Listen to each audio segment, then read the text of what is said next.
సులేమాన్ వంక చూశాను. అతని ముక్కు ముఖం ఇసుకమయమైపోయింది. కళ్ళు నులుముకుంటూ పిక్కముఖంతో ఆమె వెనక నడుస్తూ వచ్చాడు. ఏమైంది అన్నాను పరిస్థితి కొంత ఊహిస్తూ. టైం ఫిక్స్ చేసి సరిగ్గా ట్రక్కు కిందకి బాంబు విసిరాను. బాంబు ప్రేలగానే గర్వంగా ముందుకు నడవబోయాడు సులేమాన్. అతన్ని ఓ మూలకు పడద్రోసి నేను మూలపడ్డాను. అప్పటికే ఓ టైర్ ఎగురుకుంటూ వచ్చి అతని వీపుకు గుర్తుకుంది. అలా బోర్లా పడి ఉండక నిలబడి ఉంటే ఆ టైరు తగలవలసిన చోట తగిలి ఈ పాటికి ముక్కు ముఖం ఏకమైపోయి ఉండేవి అంది శాన్యోరా ఆ దృశ్యాన్ని ఊహించుకుని పకపకా నవ్వుతూ. నేను నవ్వకుండా ఉండలేకపోయాను. సులేమాన్ ముఖం శుభ్రంగా కడుక్కుని నీళ్లతో కడుక్కుని నేను ఈసారి బాంబులు వేస్తాను అన్నాడు బింకంగా. అలాగే, కానీ ఎలా పేలుతుందో అని దగ్గరగా మోకాళ్ళ మీద కూర్చుని చూస్తూ ఉండకపోతే అంది నవ్వు ఆపుకుంటూ శాన్యోరా. ఎవరికీ గాయాలు తగలకుండా శత్రువులను హతమార్చినందుకు సంతోషంగా మళ్లీ గుర్రాలను సిద్ధం చేసి జీపుని ముందుకు పోనిచ్చారు. మధ్యాహ్నం 2 గంటలు దాటింది. జీపు స్టీరింగ్ శాన్యోరా చేతిలో కదులుతోంది. విపరీతమైన ఎండ, వేడి గాడ్పులు, దానికి తాలూకు సన్నని శబ్దం.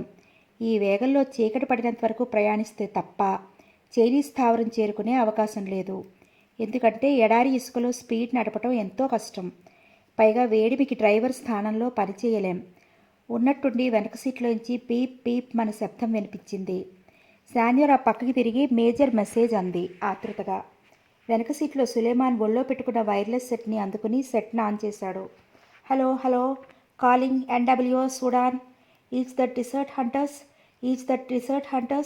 Yes, desert hunters this side. Hello, please proceed. Where are you? Still on the way. రాత్రికి చేరతాం. How the things are going? Okay, up to now. Already faced 1 attack. వివరాలు ఇంపార్టెంట్ కాదు. ఓకే, ఒక వార్త. Please proceed. రేడియోలో ఇప్పుడే వార్తలు వచ్చాయి. Mao is dead.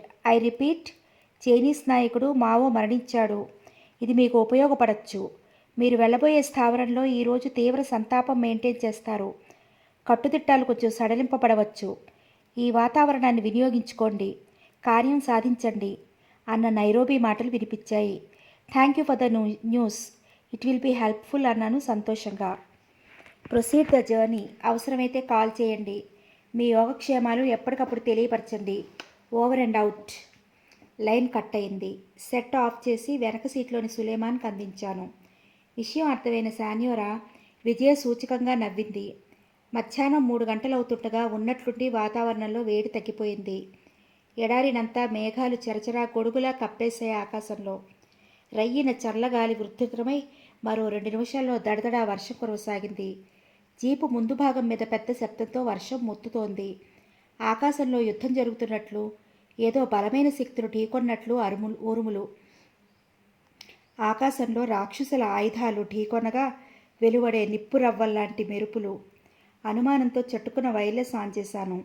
మధ్యాహ్నం చర్రున కాల్చివేసే ఎండలో అకస్మాత్తుగా శీతల వాయువులు వీచి వర్షం కురవడమేంటి?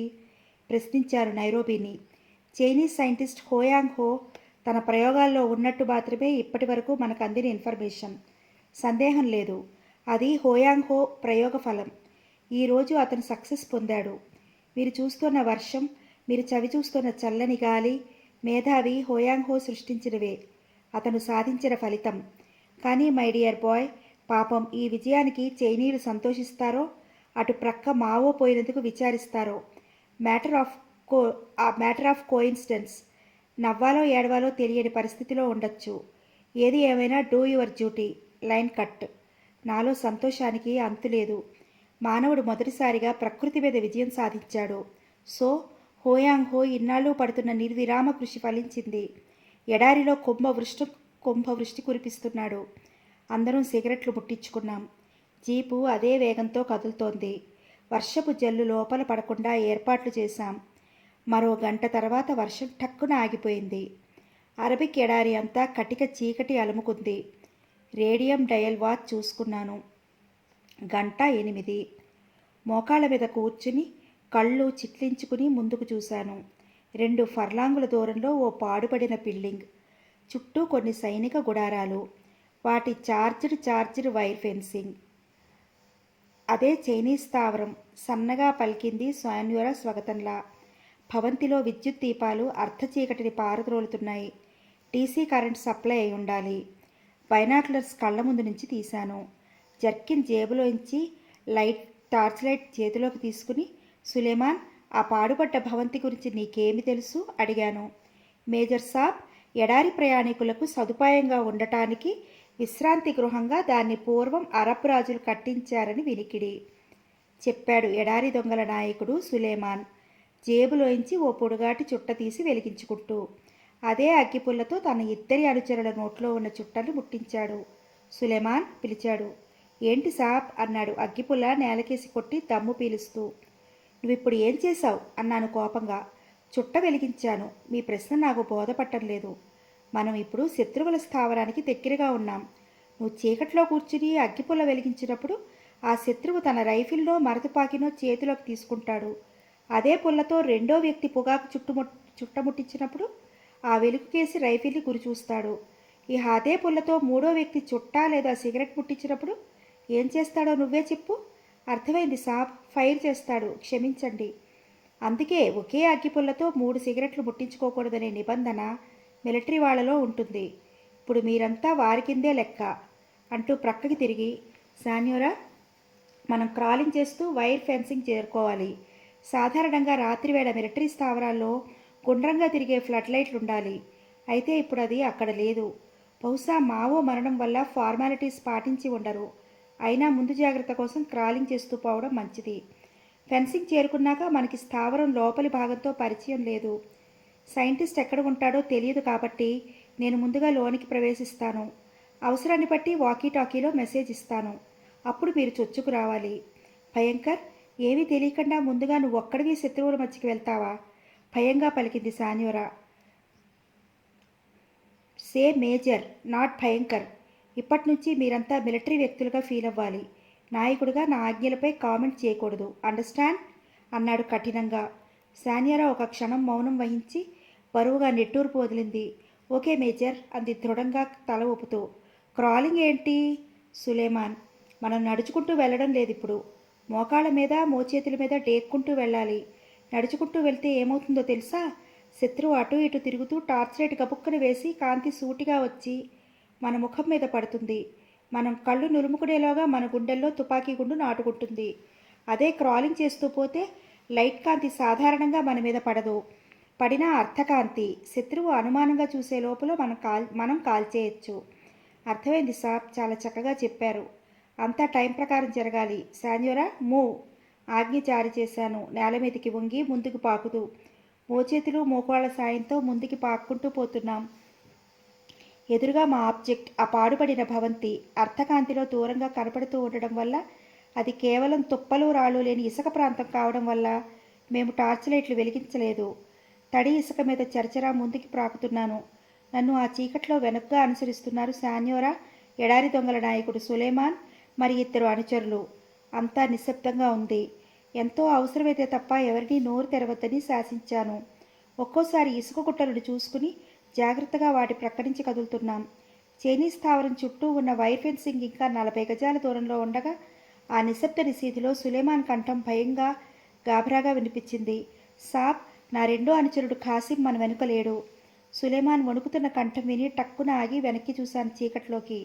సాన్యోరా, సులేమాన్ మరో అనుచరుడి ఆకారాలు అస్పష్టంగా కనిపిస్తున్నాయి. What the hell happened? అసలేమైంది?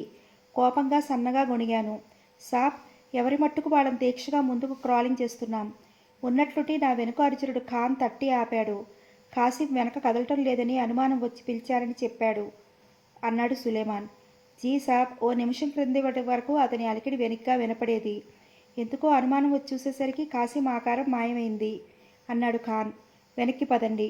Mini torch light వెలిగించి చేతివేళ్లు కాంతికి సగం అడ్డు పెట్టి వేళ్ల మధ్య నుండి ప్రసారమయ్యే గుడ్డి కాంతిలో అంతకుముందు మేం క్రాలింగ్ చేసిన ప్రాంతాన్నంతా వెతకసాగాను. ఓ 15 గజాల వెనుక ఖాసిం కనపడ్డాడు. ఇసుక నేల మీద పడి అర్ధకాంతిని అతని ముఖం మీద నుండి మెడ మీద నుండి ఛాతీ వరకు ప్రసారం చేశాను. అంతే, నా గుండెలు జల్లుమన్నాయి. ఖాసిం అప్పటికే మరణించాడు. అతని నోట్లో నురగలు కనపడ్డాయి. అతనిని ఏ పామో కరిచి ఉంటుంది. నిశ్చేష్టునే అలాగే ఉండిపోయాను. సులేమాన్ కంగారుగా అతని శరీరమంతా తడిమాడు. సాబ్, సాకి అనబడే భయంకరమైన ఎడారి పాము కాసిం మెడ మీద కాటు వేసింది. ఈ పాము కరిస్తే వెంటనే విషం ఎక్కుతుంది, నోరు పెగలదు. నా కుడి కాసిం ఇక లేడు. ఎడారి దొంగల నాయకుడు సులేమాన్ కంఠంలో ఆవేదన జీరా స్పష్టంగా కనపడింది. శాన్యోరా ఏమీ మాట్లాడలేదు. సులేమాన్, దయచేసి గట్టిగా మాట్లాడొద్దు. నువ్వు కంట్రోల్ చేసుకోవాలి. ఇంకా ఏదో అనబోతుండగా హఠాత్తుగా ఎవరక్కడ అన్న మాట, ఆ మాటతో పాటు పెద్ద టార్చి కాంతి 15 గజాల దూరంలో. అందరూ క్విక్ అని వెనక్కి తోశాను. మరుక్షణంలో నలుగురం ఓ ఇసుక తిప్ప వెనకాల ఉన్నాం. టార్చి కాంతి అటు ఇటు కదులుతూ కాసిం శవం మీద పడి నిలిచిపోవడం గమనించాను. కళ్ళు చిట్లించి బ్యాటరీ లైట్ వ్యక్తి వైపు చూశాను. కాపలా గార్డ్, మెల్లో రైఫిల్, తలకి శిరస్త్రాణం. కాసిం శరీరం మీదకి రైఫిల్ కొన మోపి, పైకి లే, ఎక్కడికి పారిపోలేవు అన్నాడు కర్కశంగా గార్డ్. రెస్పాన్స్ రాకపోవడంతో అనుమానంగా వంగి కాసిం దేహాన్ని పరీక్షించసాగాడు. సరిగ్గా అదే సమయంలో బూట్కాల్లోని చురకత్తి కోసం చేయి దింపాను. నా చేయి పైకి లేచేలోపగానే టుప్ అని శబ్దం వినపడింది. అన్న మూలుగుతో గార్డు నేల మీద కూలిపోయాడు. శాన్యోరా అన్నాను నా చేతులు చీకట్లో ఆడిస్తూ. సారీ మేజర్, మీ అనుమతి ఉండాలో లేదో తెలియదు. గార్డుని చంపాను. శాన్యోరా కంఠం గంభీరంగా వినపడింది. Of course, fast action, good girl అని మాత్రం అన్నాను. చీకట్లో నా చేతికి ఆమె చేతిలోని సైలెన్సర్డ్ ఇటాలియన్ రెబెట్టా చల్లగా తగిలింది. తిరిగి నలుగురం చైనీస్ స్థావరం ఎడపక్కకు పాక్కుంటూ వెళ్ళాం. శాన్యోరాకి సైగ చేశాను. ఆమె చేతిలో కటింగ్ ప్లేయర్ ప్రొజెక్షన్ అయింది. 2 నిమిషాల్లో బార్బుడ్ వైర్ ఫెన్సింగ్ 2 గజాల మేర కట్ అయి మనిషి దూరేంత ఖాళీ ఏర్పడింది. మీరంతా ఇక్కడే ఉండండి. వాకీ టాకీ ద్వారా నేను మెసేజ్ ఇచ్చిన తర్వాత మీరు లోపలికి ప్రవేశించాలి. ఎవరైనా ఎదురైతే సాధ్యమైనంత వరకు చప్పుడు కాకుండా చంపండి హెచ్చరించి ఖాళీలోంచి లోపలికి అడుగుపెట్టాను. భయంకర్, ప్లీజ్ బీ కేర్ఫుల్, వెనక నుంచి శాన్యోరా హెచ్చరించింది. వంగి ముందుకి గబగబా నడవసాగాను. ఓ గుడారం పక్కగా నిలబడ్డాను. తల నేల మీదకి వంచి లోపలికి చూశాను. మనుషుల అలికిడి లేదు ఆ గుడారంలో. లోపల సన్నగా లాంతర్ వెలుగుతోంది. అందులో 4-5 ఒంటెలున్నాయి. అంటే ఒక విధంగా అది పశువుల శాలన్నమాట. జర్కిన్ బరువుగా ఎత్తుగా ఉంది. అందులో వాకీటాకీ ఇంకా ఇతర సామగ్రి ఉన్నాయి. మెల్లిగా గుడారంలోకి ప్రవేశించాను. ఒంటెలను అడ్డుగా చేసుకుని అవతల వైపు మైదానం కేసి పరిశీలనగా చూశాను. అర్ధకాంతి ఆవరణ మీద పడుతోంది. చటుక్కుని చీకట్లోకి తప్పుకున్నాను. మిలిటరీ యూనిఫామ్లో ఉన్న ఇద్దరు వ్యక్తులు సిగరెట్స్ పీలుస్తూ మాట్లాడుకుంటూ ముందుకు వెళ్ళిపోయారు.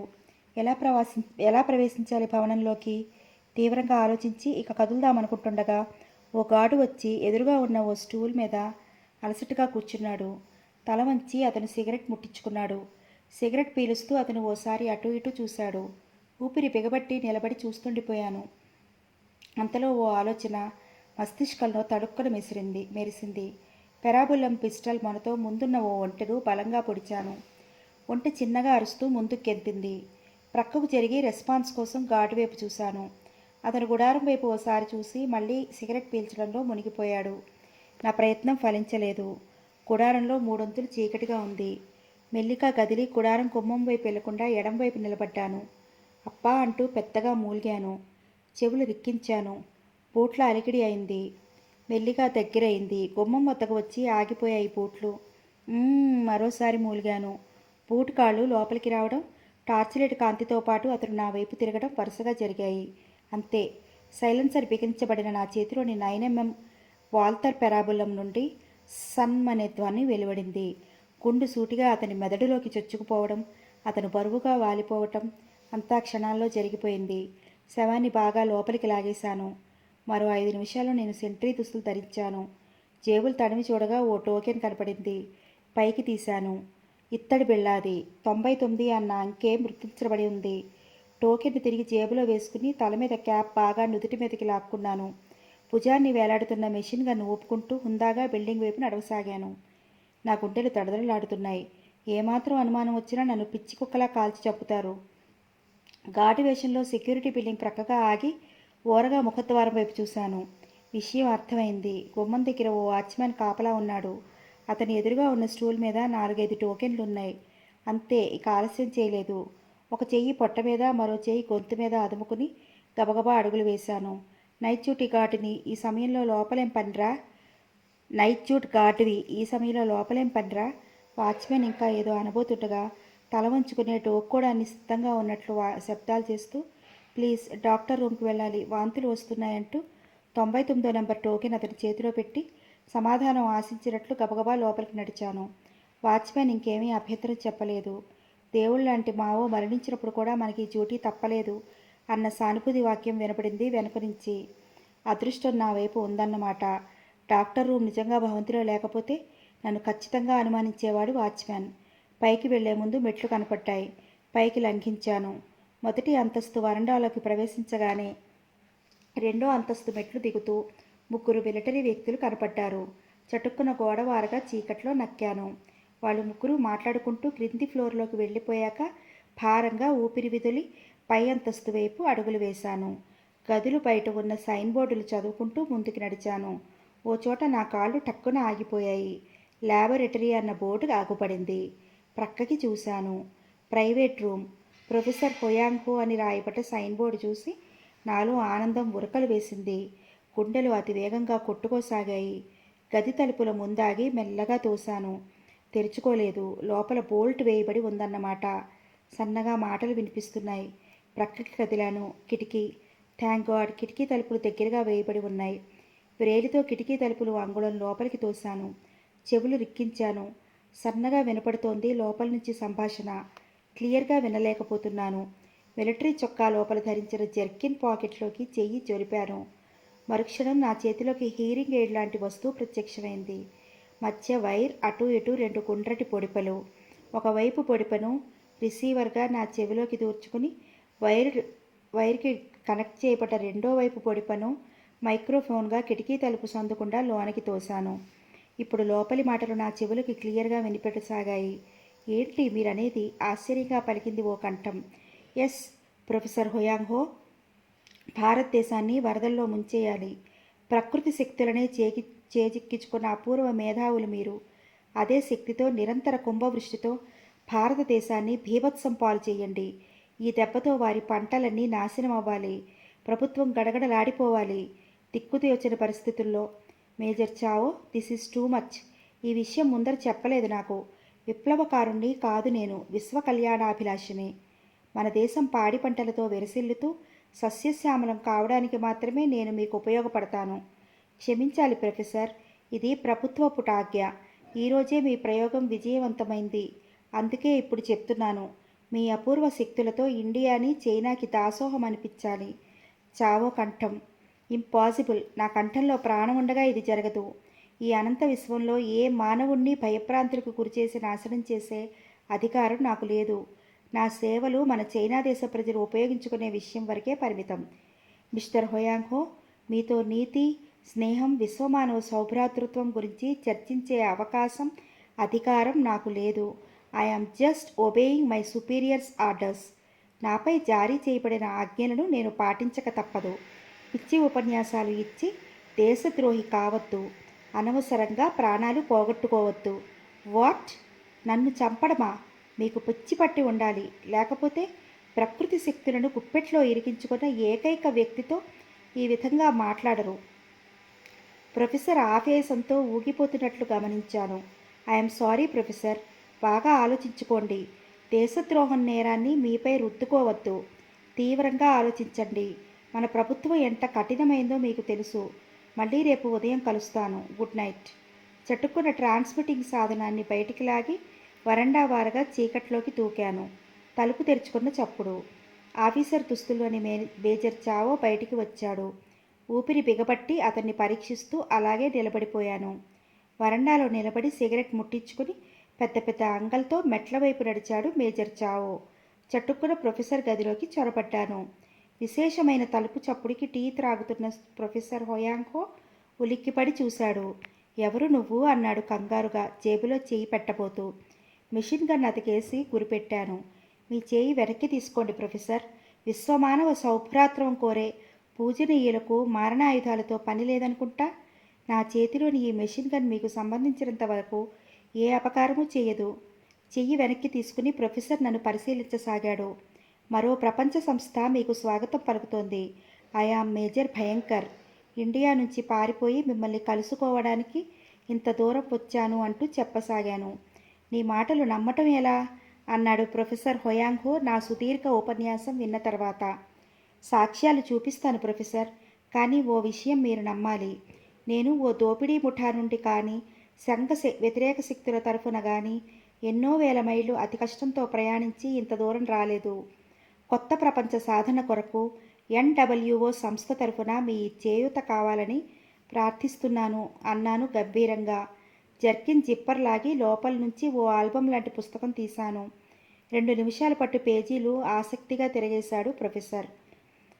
అందులో ప్రతి పేజీలో న్యూ వరల్డ్ ఆర్గనైజేషన్లో పనిచేస్తున్న ఒక్క సైంటిస్ట్ ఫోటో, వారి వివరాలు, ఎన్‌డబ్ల్యూఓ ఆశయాలను సమర్థిస్తూ మేధావుల కామెంట్స్ వరుసగా సంతకాలతో సహా పొందుపరచబడ్డాయి. నూతన ప్రపంచ స్థాపనలో ప్రొఫెసర్ హుయాంగ్ హో ఏ సందేహాలు లేకుండా వెంటనే చేయూత ప్రకటించి న్యూ వరల్డ్ అనే తియ్యటి కలను నిజం చేయమని అభ్యర్థిస్తూ అనేక దేశాల సైంటిస్టులు సంతకాలు చేసిన పర్సనల్ లెటర్స్ కూడా చదవటం ముగించాడు హుయాంగ్ హో. పుస్తకం మడిచిన ప్రొఫెసర్ కళ్ళల్లో ఆనంద బాష్పాలు వెలువడడం నాకెంతో ఆనందం కలిగించింది. మిస్టర్ భయంకర్, నిన్ను, మీ సంస్థను, మీ సంస్థ ఆశయాలను ఇప్పుడు హృదయపూర్వకంగా నమ్ముతున్నాను. ఏ దేశంలోని పౌరుడికైనా తినడానికి తిండి, ఉండడానికి ఇల్లు, ఆస్తులు ఉన్నా యుద్ధ భయం మాత్రం విశ్వమానవుణ్ణి నిరంతరం వెన్నాడుతోంది. ఆ భయం పోగొట్టే ఏకైక సంస్థ మీ ఎన్‌డబ్ల్యూఓ అని నమ్ముతున్నాను. నా పూర్తి సహకారం మీకుంటుంది. నేను వెంటనే బయలుదేరి ఈ మేధావులందరినీ పలకరించి కౌగిలించుకోవాలని ఉంది అన్నాడు ఉద్రేకంగా చైనీస్ సైంటిస్ట్ హుయాంగ్ హో. ఆనందం పట్టలేక ప్రొఫెసర్ను గట్టిగా కౌగిలించుకున్నాను. Thank you very much professor. నేను బయలుదేరిన లక్ష్యం దాదాపుగా నెరవేరింది. మీకెలా కృతజ్ఞతలు చెప్పుకోవాలో అర్థం కావటం లేదు. సమాధానంగా నవ్వి భుజం మీద తట్టాడు ప్రొఫెసర్. It's all right. కానీ మనం ఇప్పుడు ఈ విషవ్యూహం నుండి తప్పించుకోవడం ఎలా అన్న విషయం ఆలోచించాలి. మరో సంగతి, నేను ఇంతకుముందు అమర్చిన యంత్రాలు ఈ ఎడారిలో మరో అరగంట నుండి ప్రారంభమై 2 గంటల పాటు కుంభవృష్టి కురిసేటట్టు చేస్తాయి. మొదటి ప్రయోగం ద్వారా ఈ చుట్టుపక్కల 10 మైళ్ళ దూరంలో వర్షం కురిసేటట్టు చేయడం జరిగింది. అయితే ఇప్పుడు రేంజి 25 మైళ్ళకు మార్చాను. ప్రస్తుతానికి ఆ విషయం అలాగే ఉంచండి ప్రొఫెసర్.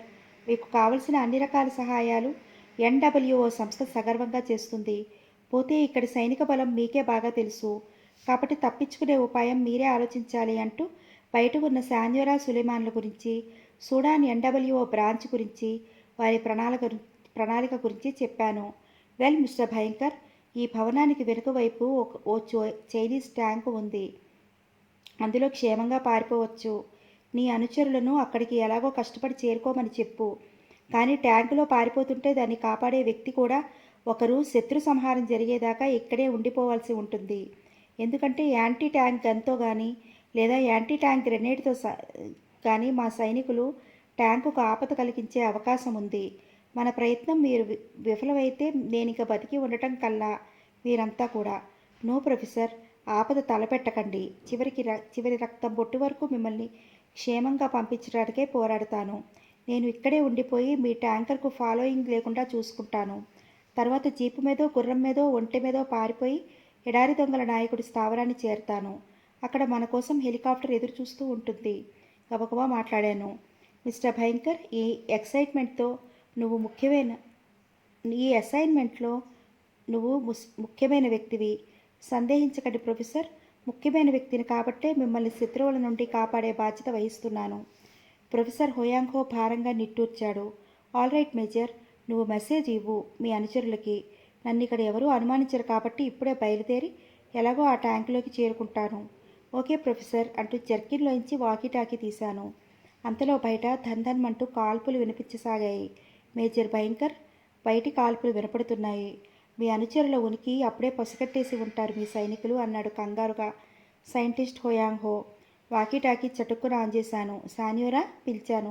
ఎస్ భయంకర్, ఇక్కడి పరిస్థితి గందరగోళంగా ఉంది. మనచే చంపబడిన 2 ఘాటులు కనపడకపోవడంతో అధికారుల్లో అనుమానం వచ్చింది.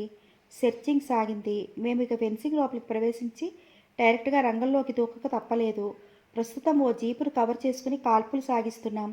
ఇప్పటి వరకు ఎలాంటి ప్రమాదం జరగలేదు. No injuries. గబగబా చెప్తోంది శాన్యోరా కాల్పులు సాగిస్తూనే. శాన్యోరా, మనం వచ్చిన పని సక్సెస్ అయింది.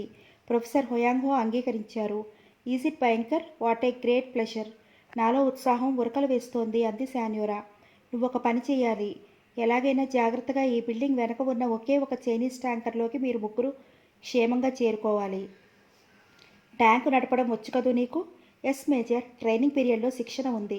రైట్. ఆ ట్యాంకులో ప్రొఫెసర్ కనపడతారు.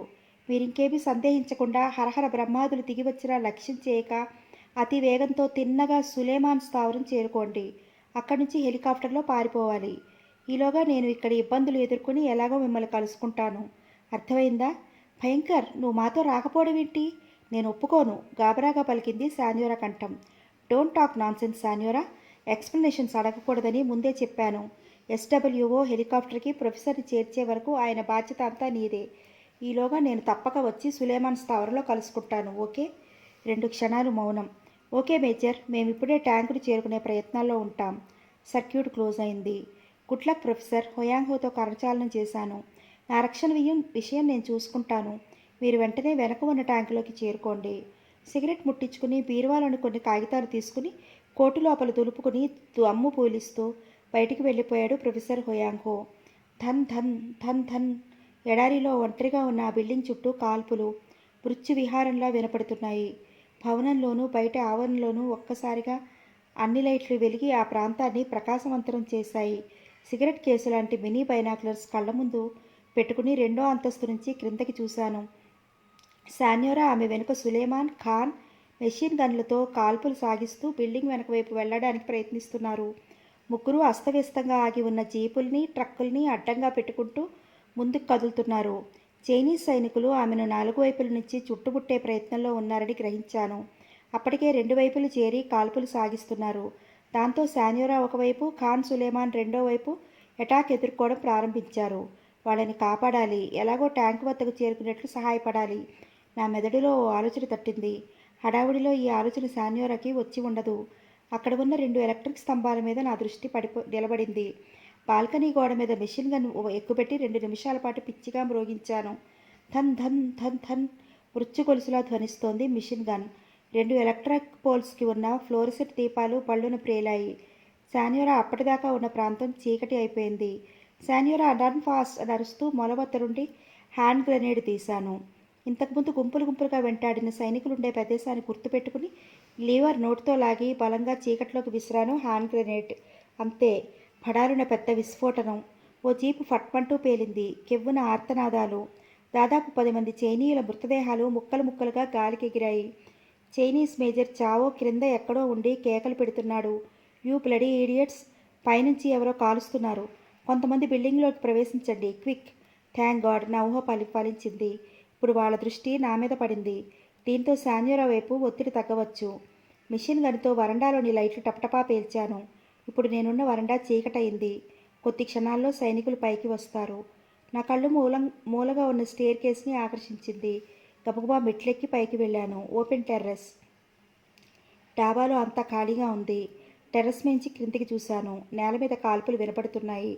ఉన్నట్లుండి నా హృదయం ఆనందంతో పరవశించిపోయింది. బిల్డింగ్ వెనకవైపు ట్యాంక్, బలిష్టమైన చైనీస్ ట్యాంక్ ఫెన్సింగ్ ఛేదించుకుని ఇసుక బస్తాల మీదుగా అవలీలగా బంకర్లు దాటి విజయగర్వంతో ఎడారిలోకి దూసుకుపోతోంది. వాకీటాకీ ఆన్ చేసి శాన్యోరాని పిలిచాను. Everything is okay major. ప్రొఫెసర్తో బయలుదేరుతున్నాం. ప్లీజ్ భయంకర్, నువ్వు వచ్చే. ప్రస్తుతం చాలా కష్టం శాన్యోరా. నీకు నా అభినందనలు. నీ ప్రాణాలు ఒడ్డైనా ముందుకు అడుగు వేసి ఎలాగోలాగో ప్రొఫెసర్ ఎడారి దొంగల నాయకుడు సులేమాన్ స్థావరాన్ని చేరుకోవాలి. ప్రొఫెసర్తో నువ్వు బయలుదేరిన విషయం వైర్లెస్లో నైరోబికి చెప్పు. నేను ఎలాగో కష్టపడి శత్రువులకు మస్కా కొట్టి అక్కడికి చేరుకోవడానికి ప్రయత్నిస్తాను. కానీ నా గురించి నువ్వు వేచి చూడొద్దు. ప్రొఫెసర్తో పోర్ట్ సుడానికి బయలుదేరు. ఓవర్ అని సర్క్యూట్ క్లోజ్ చేశాను. యథాలాపంగా క్రిందకి చూసి ఉలిక్కిపడ్డాను. 2 సైనికులు పారిపోతున్న ట్యాంకు కేసి తమ మధ్య ఉన్న ఆయుధానికి గురి చూస్తున్నారు. అది యాంటీ ట్యాంక్ గన్. అందులోంచి షెల్ దూసుకు వెళ్తే ట్యాంక్ చైన్ లింక్ విడిపోయి ట్యాంక్ ఆగిపోయే ప్రమాదం ఉంది. మెషిన్ గన్ క్రింద ఉంచిన 2 సైనికుల్ని టపటపా కాల్చాను. వాళ్ళు గింగుర్లు తిరుగుతూ నేల కూలిపోయారు నిర్జీవంగా. ఇంతలో మేజర్ చావో, ప్రొఫెసర్ కనపట్టం లేదు అన్న సైనికుల కేకలు నా చెవులకు సోకాయి. మళ్ళీ 2వ అంతస్తులోకి పరిగెత్తాను. అంతా మోసం. ప్రొఫెసర్ కూడా ఆ ట్యాంకులో పారిపోయి ఉంటాడు, లేదా తీసుకుపోబడి ఉంటాడు. ఫూల్స్, మీ అందరి కళ్ళు మూసుకుపోయాయి. ఈ ఎడారిలో ఎక్కడున్నా సరే జీపులో ఆ ట్యాంకును వెంటాడాలి. యాంటీ ట్యాంక్ గ్రెనేడ్స్తో కొంతమంది నా కూడా రండి. మరి కొంతమంది వెళ్ళి సెలవు పెట్టి మందు కొట్టి పడుకున్న కెప్టెన్ చుంగ్మిన్ని నిద్ర లేపండి. క్విక్ ఎవ్రీబడి అన్న కేకలు క్రింద నుంచి వినపడుతున్నాయి. నా గుండెలు ఎదిరాయి. మరో ప్రమాదం. ఎక్కడో ఉన్న ట్యాంకుకు నన్ను వెతకడానికి పైకి వస్తున్న చైనీస్ సిపాయిల్ని అడ్డు తప్పించుకుంటూ రివ్వున మెట్లు దిగిసాగాను. లైట్లు పగలంతా. బయటనుంచి వచ్చే అర్ధకాంతిలో ఆ గలాభాలో చైనీస్ గార్డ్ దుస్తుల్లో ఉన్న నన్నెవరూ అనుమానించలేదు. సులభంగా బిల్డింగ్ బయటికి వచ్చాను. మేజర్ చావో ఆధ్వర్యంలో అప్పుడే ఓ జీపు హెడ్లైట్ల కాంతితో ఒక్క జర్కుతో ముందుకు కదిలింది. నాలో తటాలున పిశాచం ఆవహించింది. చీకట్లోకి గెంతాను. నా చేతిలోని మెషిన్ గన్ గస్మంటూ మ్రోగింది. అంతే. జీపు వెనక టైర్లు పుస్సుమంటూ గాలిపోయిన బెలూన్లా అణిగిపోవడం, మరో 4 బుల్లెట్లు మేజర్ చావో తలలో దూసుకుపోవడం క్షణాల్లో జరిగిపోయాయి. చావో కిక్కురు మనకుండా జీపు నుంచి నేల మీదకి దబ్బున పడ్డాడు. మేజర్ మరణాన్ని చూసిన జీపులోని మిగిలిన చైనీస్ సైనికులు భయంగా కెప్టెన్ చుగ్మిన్, కెప్టెన్ చుగ్మిన్ అంటూ అరవడం ప్రారంభించారు. చోటు బార్చి సురక్షితమైన ఓ చీకటి ప్రదేశంలో నక్కి పరిస్థితి పరికించసాగాను. అంతలో సుమారు 28 సంవత్సరాలు గల యువకుడు అటువైపు కాస్త తూలుతూ తల విదిలించుకుంటూ హడావుడిగా వచ్చాడు. అతన్ని చూసి అందరూ శాల్యూట్ చేశారు. అతనే కెప్టెన్ చుగ్మిన్ అయి ఉండాలి. ఇప్పుడే మెసేజ్ వచ్చింది. మనలో భయంకర్ అనే ఇండియన్ మిలిటరీ మేజర్ ఉన్నాడు. మన మధ్యనే ఉండి మనల్ని చంపుతున్నాడు. మారువేషంలో ఉండి ఉంటాడు. ముందు అతని గురించి వెతకండి. బిల్డింగ్ లోపల బయట గాలించండి. క్విక్ అంటూ అసహనంగా చిందులు వేయసాగాడు చుగ్మిన్. ఇండియన్ అన్నారంతా ఆశ్చర్యంగా. తర్వాత తమ పక్కవాళ్ల ముఖాలకేసి ప్రతి ఒక్కరూ అనుమానంగా చూడసాగారు. అందరూ అటు ఇటు చెల్లాచెదురయ్యారు. ఉన్నట్లుండి ఆకాశంలో మేఘాలు దట్టమయ్యాయి. మరో క్షణంలో చిన్న జల్లుతో వర్షం ప్రారంభమై మరో నిమిషాన్నే వేగం పుంజుకుంది. వర్షంలో తడుస్తూ మామూలు సైనికుల్లా ముందుకు నడుస్తూ కెప్టెన్ చుగ్మిన్ని దూరంగా ఫాలో అవసాగాను. అది భవంతి వెనుక వైపు ఉన్న ఓ చిన్న out house. Captain Chugmin out house లోపల ఉన్నాడు. ఎవరితోనో ఏదో మాట్లాడుతున్నాడు. కిటికీ గెడ చిన్న ఊచుతో పైకెత్తి సన్నగా తలుపు లోపలికి తెరిచి ఆ గదిలోకి చూడసాగాను. లోపల రాడార్ మొదలైన రకరకాల మిలిటరీ యంత్ర సామగ్రి కనపడ్డాయి. చుగ్మిన్ కాక 2 వ్యక్తులున్నారు లోపల. ఫూల్స్. మావో మరణించాడని తెలియగానే సంతాపం పేరుతో మీరంతా నిద్రపోయి నా పీకల మీదకి తెచ్చారు అంటూ అధికార దర్పం ఉపయోగించి ఆపరేటర్స్ని బోట్లు తినడం ప్రారంభించాడు కెప్టెన్ చుగ్మిన్. దండకం ఆపి కెప్టెన్ ఓ టెలివిజన్ లాంటి యంత్రం ముందుకు వెళ్ళాడు. ఆ యంత్రం మీద ఉన్న అక్షరాలను చదివి అదిరిపడ్డాడు. Self tank indicator. అంటే తమ సొంత ట్యాంకులు ఏ ప్రదేశంలో ఎంత దూరంలో ఉన్నాయో ఆ టెలివిజన్ లాంటి యంత్రం గుర్తిస్తుంది. బహుశా ఆ ట్యాంక్కి సెల్ఫ్ ట్యాంక్ ఇండికేటర్కి సంకేతాలు పంపే ఆటోమేటిక్ యంత్రం ఏదో అమర్చబడి ఉంటుందన్నమాట. యంత్రం స్క్రీన్ మీద వెలిగిన పచ్చ బల్బు చూసి బూటుకాలు నేలకేసి తన్నాడు కెప్టెన్ చుగ్మిన్. డామిట్. ట్యాంక్ అప్పుడే 50 మైళ్ళు దాటిపోయింది. ప్రొఫెసర్ని ఇండియన్స్ చేతుల్లో ప్రాణాలతో వదిలిపెట్టడానికి వీల్లేదు. రేంజి సరిగ్గా క్యాల్కులేట్ చేసి చెప్పు అరిచాడు కోపంగా కెప్టెన్. మన ట్యాంక్ 65 మైళ్ళ దూరంలో ఉంది సార్. దిశ సౌత్ అన్నాడు మొదటి ఆపరేటర్. అతివేగంతో ప్రయాణించి ఉండాలి సార్ అన్నాడు రెండో అతను చేతులు నలుపుకుంటూ. గుడ్. లాంచింగ్ ప్యాడ్కి వెళ్ళి ఆ డిగ్రీలో ఎక్స్ప్లెయిన్ చేసి మినీ మిస్సైల్ని పంపించి ట్యాంకును ఢీ కొట్టమని చెప్పు అంటూ ఇంకా ఏదో చెప్పసాగాడు. నాకింక ఏమీ వినపట్టం లేదు. గుండె ఒక్క క్షణం కొట్టుకోవడం మానేసింది. శాన్యోరా 65 మైళ్ళు ప్రయాణించింది. ఇందుకో విధంగా సంతోషిస్తుంటే మళ్ళీ ఈ మిస్సైల్ రాకెట్ ప్రమాదమా? నా ఒంట్లో పిచ్చి ఆవేశం రగులుకుంది. వర్షం జోరున పడుతూనే ఉంది. నిలువున తడుస్తూనే ఉన్నాను. ప్రక్కకు కదిలి వెలుగులోనికి వచ్చి అవుట్ హౌస్ తలుపు గడియ పెట్టాను. జర్కిన్లో చేతులు పెట్టి 2 హ్యాండ్ గ్రెనేడ్లు బయటికి లాగాను. మరుక్షణం వాటి లీవర్లు నోటుతో తెంపి కిటికీ ఊచలకు వేలాడగట్టాను. తలుపులు దబదబా బాదుతున్నాడు కెప్టెన్. చుగ్మిన్ పిచ్చి కేకలు వేస్తూ చీకట్లోకి పరిగెత్తి మెషిన్ గన్ కిటికీ వైపు గురిపెట్టాను. అంతే. బజ్మంటూ పిచ్చిగా మోగింది నా చేతిలోని మెషిన్ గన్. బుల్లెట్లు ఒకదాని వెంట ఒకటిగా వెళ్ళి కిటికీని వేలాడుతున్న గ్రెనేడ్లను సూటిగా తాగాయి. అంతే. భళ్ళున ప్రేలింది అవుట్ హౌస్. ఆపరేటర్లు కెప్టెన్ చుగ్మిన్ దేహాలు ఇటక ముక్కలతో పాటు ముక్కలు ముక్కలుగా గాల్లోకి ఎగిరాయి. ఇంతలో వెనక నుంచి అడుగుల చప్పుడు వినపడింది. అనుమానంగా వెనక్కి తిరగబోతుండగా ప్రక్కలో ఏదో గుచ్చుకున్నట్లయింది. అర్ధ చీకటి, వర్షం. అతను చైనీస్ సైనికుడుగా గ్రహించాను. రాడార్ హౌస్ ఎందుకు పేల్చావు అన్నాడు అతను క్రూరంగా. ఫూల్. అందులో ఇంతవరకు మనల్ని చీల్చి చెండాడిన ఇండియన్ ఉన్నాడు అన్నాను ధైర్యం కూడగొట్టుకుంటూ. అతనికి అనుమానం వచ్చినట్లయింది. కుడి చేయి కదిపి టార్చ్ తీసి నా ముఖం మీద వెలిగించాడు. మరుక్షణం నువ్వు అంటూ నోరెళ్ళబట్టాడు. అవును, నేనే మేజర్ భయంకర్ ఫ్రమ్ ఇండియా అంటూ తటాలను చెయ్యెత్తి అతని నెత్తిమీద మెషిన్ గన్తో మోదాను. అంతే. చిన్నగా మూలిగి నేల మీదకు బరువుగా వాలిపోయాడతను. ఆ ఆవేశంలో దగ్గరలో ఉన్న 2 రైట్లు పళ్ళును పేల్చేశాను. దగ్గరలో ఉన్న ట్రక్లో కూర్చుని ఇగ్నిషియం తిప్పి వైర్లు కలిపి వాహనాన్ని స్టార్ట్ చేసి బిల్డింగ్ వెనక ఉన్న ఫెన్సింగ్ మీదుగా ఉరికించాను. ఫెన్సింగ్ కూలిపోయి ఇసుకలో కూరుకుపోగా ట్రక్కు చరచరా ముందుకు కదిలింది. అప్పటికే నా శరీరం తడిసి ముద్దయింది. వర్షం నిమిషానికి తీవ్రస్థాయిని అందుకుంటూ కుంభవృష్టిగా మారింది. ఫర్లాంగు దూరం దాటిన తర్వాత మేము అంతకుముందు ఉపయోగించిన జీపు ఒంటరిగా కనపడింది. ట్రక్కును ఆపి ఆ జీపులోని రెండో వైర్లెస్ సెట్ అందుకుని మళ్ళీ ట్రక్కును ముందుకు కదిలించాను. ఉరుములు, మెరుపులు. వాతావరణం గందరగోళంగా భయానకంగా తోచింది. సైంటిస్ట్ హోయాంగ్హో మాట నెరవేరింది. అతను ఫిక్స్ చేసి వదిలిపెట్టి వెళ్ళిన ప్రయోగ ఫలితమే ఈ కుంభవృష్టి.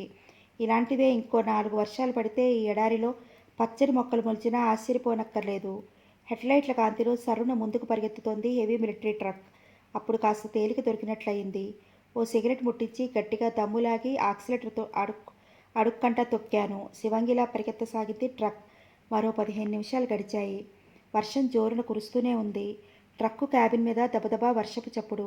ఆకాశంలో భయంకరమైన మెరుపులు. ఉన్నట్లుండి త్రుళ్ళిపడ్డాను. ట్రక్ ఎదురుగా ఫర్లాంగ్ దూరంలో ఆకాశంలోంచి పెద్ద మెరుపు. క్రిందకు రివ్వును దిగుతోంది. నా గుండెలు దడదడలాడాయి. ఆ కాంతి, ఆ విద్యుత్ రేఖ. భగవాన్! అయోమయం. చూడలేకపోతున్నాను. అంతే. కాంతిరేఖ భూమిని తాకి పడారున శబ్దం. ఆటంబాంబు పగిలినట్లు చప్పుడు. దిశలు దద్దరిల్లేలా శబ్దం. నా శరీరం ఒక్కసారిగా గడగడా వణికింది. అవును, ఏమైంది నాకు? భగవాన్, ఇది నిజమేనా? నా కళ్ళు కనపడటం లేదు. ఏంటి? హెడ్లైట్ల కాంతి కనపడటం లేదు. నేను గుడ్డివాణ్ణి అయిపోయాను. అంటే అది పిడుగు కాంతి. గజగజ వణికిపోతున్న శరీరంతో ఎలాగో బ్రేక్ నొక్కాను. ట్రక్ ఆగింది. ఎదురుకుండా ఏమీ కనపడటం లేదు. కళ్ళు నులుముకుని చేశాను. ఓహో, ఏమీ కనపడటం లేదు. కళ్ళ ముందు కేవలం కాటుక లాంటి అంధకారం. నాకు ఏడుపు వస్తోంది. ఇది నిజమేనా? శరీరం చెమటలు పడుతోంది. వణుకుతున్న చేతులతో జర్కిన్ లోపల తడుముకుని అగ్గిపెట్టె బయటికి తీశాను. పుల్ల గీశాను. సర్! అగ్గిపుల్ల అంటుకున్న చప్పుడు. కానీ అగ్గిపుల్ల కాంతి అణువంతైనా కడుపాపలకు కనపడటం లేదు. చలిజ్వరం లాంటిదేదో నా శరీరంలోకి అణువణువున వ్యాపించింది. I have become blind. I'm blind man. నేను గుడ్డివాణ్ణి. పిచ్చెక్కినట్లు అరిచాను. కళ్ళకెదురుగా కాటుక చీకటి. ఎదురుగా చీకటి ఏమిటి? కళ్ళే చీకటి. చీకటి పడిన కళ్ళు.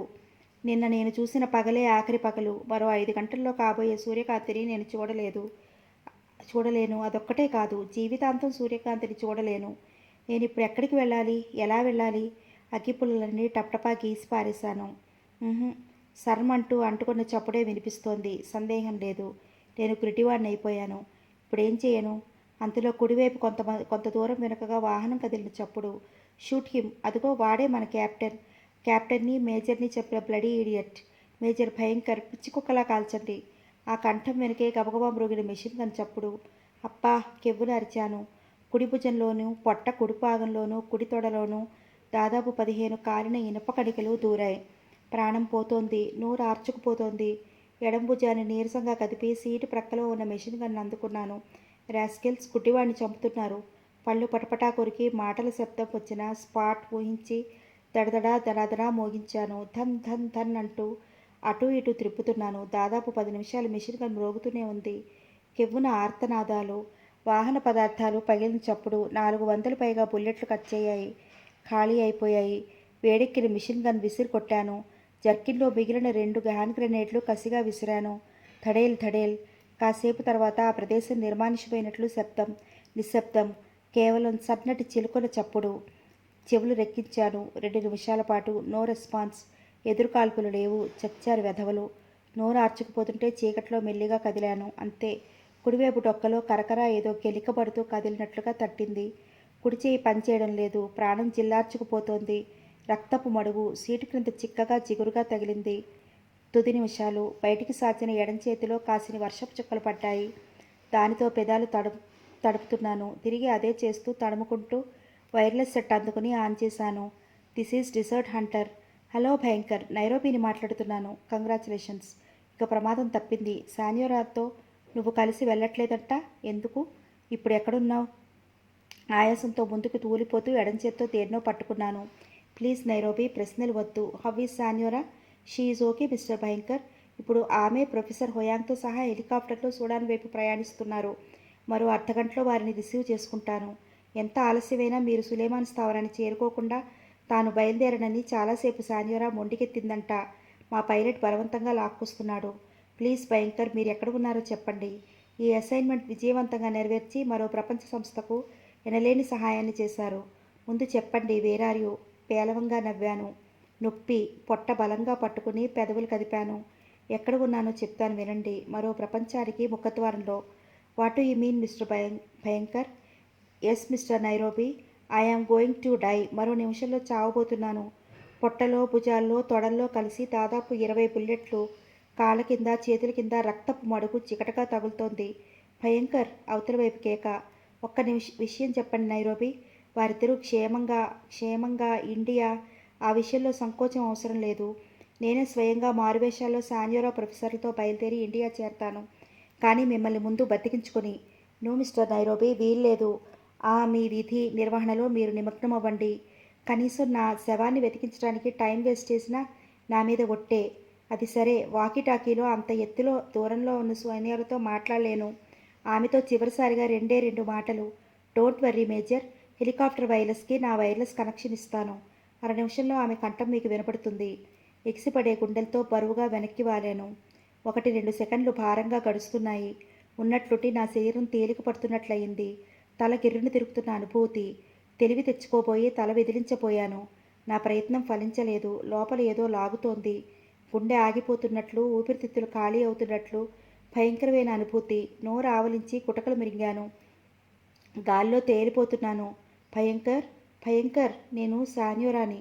Please talk. శాన్యోరా కేకలు మైక్లో వీరగా వినపడుతున్నాయి.